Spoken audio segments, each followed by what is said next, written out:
Assalamualaikum warahmatullahi wabarakatuh. Gimana anak-anak kabarnya pada hari ini? Semoga kalian selalu sehat ya, meskipun dalam kondisi pandemi seperti ini.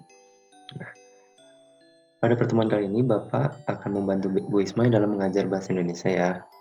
Dan Bapak juga sebelumnya sudah memperkenalkan diri di grup WA.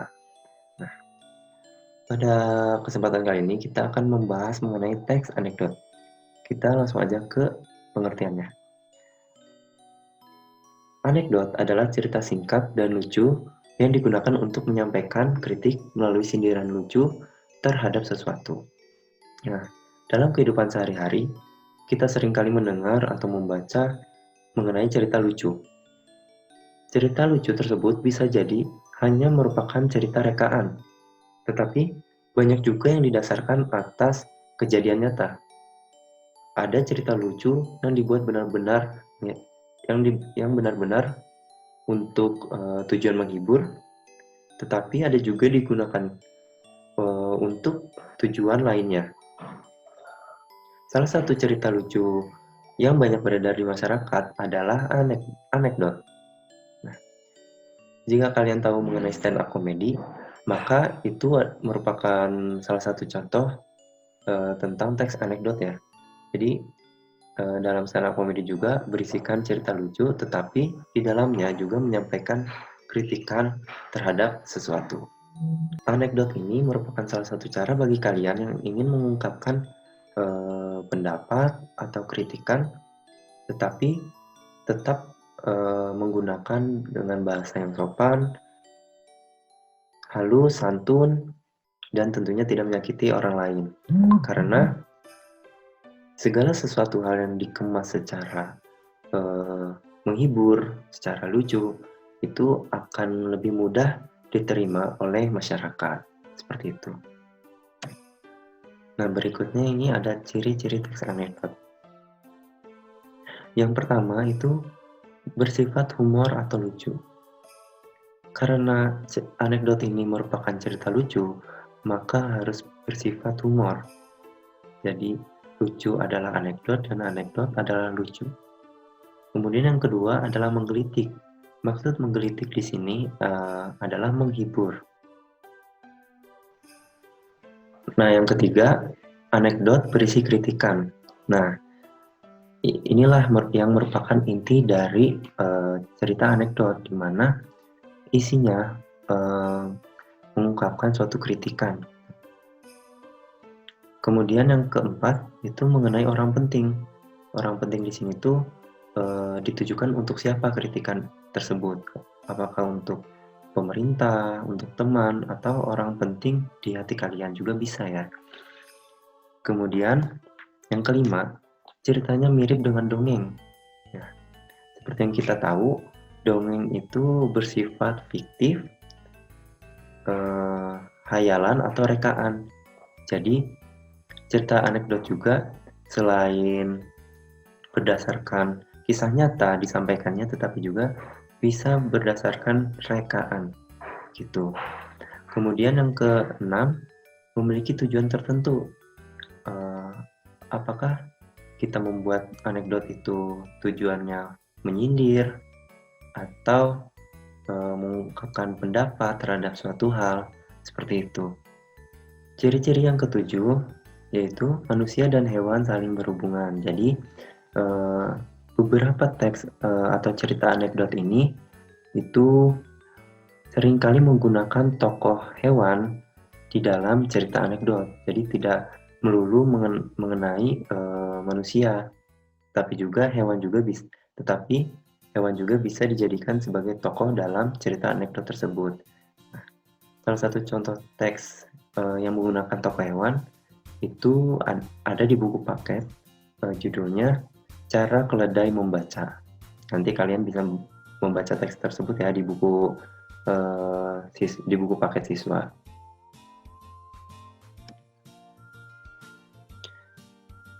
Kemudian kita masuk ke dalam struktur teks anekdot. Yang pertama itu ada abstraksi, yang kedua ada orientasi, yang ketiga krisis, yang keempat reaksi, dan yang kelima itu koda. Penjelasannya, Abstraksi merupakan pendahuluan yang menyatakan gambaran umum tentang isi suatu teks, atau abstraksi ini biasanya berada di awal kalimat gitu, yang menunjukkan gambaran awal tentang cerita tersebut. Kemudian ada orientasi. Orientasi merupakan bagian cerita yang mengarah pada terjadinya suatu krisis, konflik, atau peristiwa utama. Bagian inilah yang menjadi penyebab timbulnya krisis. Kemudian, krisis. Krisis atau komplikasi merupakan bagian dari inti peristiwa suatu anekdot. Pada bagian krisis inilah terdapat kekonyolan yang menggelitik dan mengundang tawa. Nah, selanjutnya ini ada reaksi. Reaksi merupakan tanggapan atau respon atas krisis yang dinyatakan sebelumnya. Jadi, reaksi ini merupakan respon kita terhadap bagian krisis tadi, seperti itu. Kemudian yang terakhir adalah koda. Koda merupakan penutup atau kesimpulan sebagai pertanda berakhirnya cerita. Nah, ini merupakan contoh struktur teks anekdot ya. Jadi ceritanya di sini ada seorang warga yang melapor karena terjadi kemalingan. Gitu. Kita bisa lihat di sini, seorang warga melapor kemalingan. Nah, dalam strukturnya, kalimat ini merupakan abstraksi. Kenapa? Karena pada kalimat ini menunjukkan atau menggambarkan gambaran awal terhadap cerita anekdot ini, begitu. Kemudian pada dialog berikutnya ini menunjukkan struktur orientasi. Kenapa? Karena pada dialog inilah penyebab munculnya konflik atau permasalahan yang terjadi. Kemudian kita lanjut ke bagian struktur krisis, di mana dialog ini menggambarkan tentang inti permasalahan atau inti konflik yang terjadi pada cerita ini, begitu. Kemudian selanjutnya ini ada reaksi, yang dimana merupakan suatu tanggapan atau suatu reaksi dari pelapor mengenai permasalahan atau konflik yang terjadi pada bagian krisis ini. Nah, yang terakhir adalah koda, yang merupakan penyelesaian dari cerita ini, gitu. Selanjutnya ada ciri kebahasaan teks anekdot. Yang pertama itu menggunakan kalimat yang menyatakan masa lalu. Tentunya semua cerita yang disampaikan tentunya hal tersebut tuh sudah terjadi pada masa lalu atau pada masa lampau, seperti itu. Makanya kita menceritakannya pada masa sekarang. Contoh kalimat yang menyatakan masa lalu ini itu seperti pada suatu hari, kemudian pada suatu masa, seperti itu. Yang kedua, menggunakan konjungsi yang menyatakan hubungan waktu. Contoh dari kalimat konjungsi yang menyatakan hubungan waktu ini seperti setelah itu, kemudian, lalu, selanjutnya, dan lain-lain. Kemudian menggunakan kata kerja aksi. Kata kerja aksi ini menunjukkan suatu perbuatan. Contoh kalimat, ya contoh katanya itu seperti mencuci, menyapu, kemudian mencintaimu, melepaskanmu, melupakanmu, ya seperti itu ya. Kemudian ada urutan peristiwa berdasarkan waktu. Jadi di dalam cerita itu pastinya ada yang dinamakan alur. Alur di dalam cerita itu memiliki tiga alur ya. Yang pertama alur maju, kemudian yang kedua alur mundur, kemudian yang ketiga alur campuran. Nah, tentunya dalam teks anekdot ini juga memiliki alur yang dimana alur yang digunakan ini adalah alur maju. Karena menggunakan alur maju, maka runtutan peristiwanya pun harus berurutan dari awal sampai akhir gitu, sesuai dengan strukturnya seperti itu. Kemudian yang terakhir, menggunakan kalimat retorik. Kalimat retorik ini merupakan kalimat yang tidak perlu dijawab, seperti itu.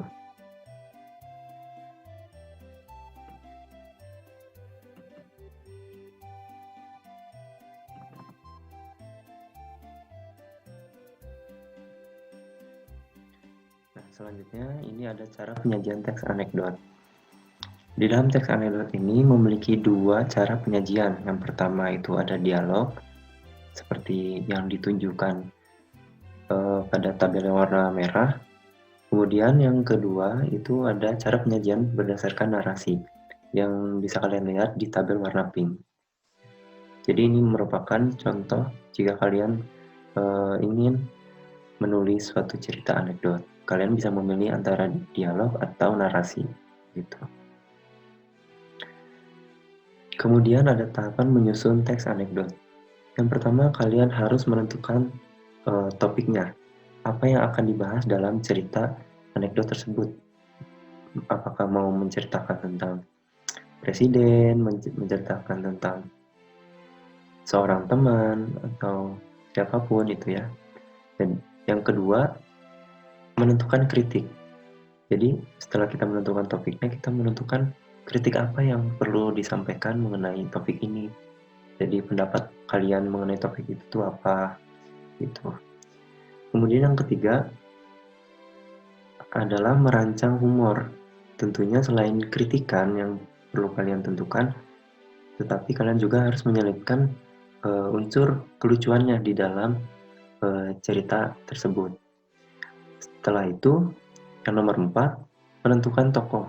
Jadi, kalian juga perlu menentukan tokohnya siapa aja yang terlibat dalam cerita tersebut. Apakah mau semuanya manusia tokohnya, atau bisa juga dicampur dengan hewan, begitu. Nah, setelah itu, yang kelima ada merinci peristiwa. Nah, setelah kalian menentukan topik, kritik, humor, kemudian tokoh, kalian juga perlu merincikan peristiwanya. Perlu ada kejadian apa aja yang diperlukan dalam cerita tersebut gitu. Harus ada konflik apa aja dalam cerita tersebut. Kemudian yang keenam ada mengembangkan kerangka anekdot. Nah, dalam mengembangkan di sini kalian perlu mengembangkan kalimat, mengembangkan kata, mengembangkan konflik, mengembangkan permasalahan, sehingga proses pengembangan itu menjadi suatu cerita yang utuh bagi cerita anekdot tersebut. Gitu. Nah, yang terakhir merupakan penyajian. Penyajian di sini ya berupa tadi, mau berupa dialog atau berupa narasi, seperti itu. Nah, mungkin untuk hari ini materi yang Bapak sampaikan cukup sekian. Apabila ada pertanyaan ataupun kalian masih kebingungan mengenai struktur, kebahasaan, atau yang lainnya, bisa kalian tanyakan di grup ya. Dan terima kasih kepada kalian semua karena telah menonton video ini. Bapak ucapkan terima kasih sebanyak-banyaknya. Bapak akhiri, wassalamualaikum warahmatullahi wabarakatuh. Sampai jumpa di pertemuan selanjutnya.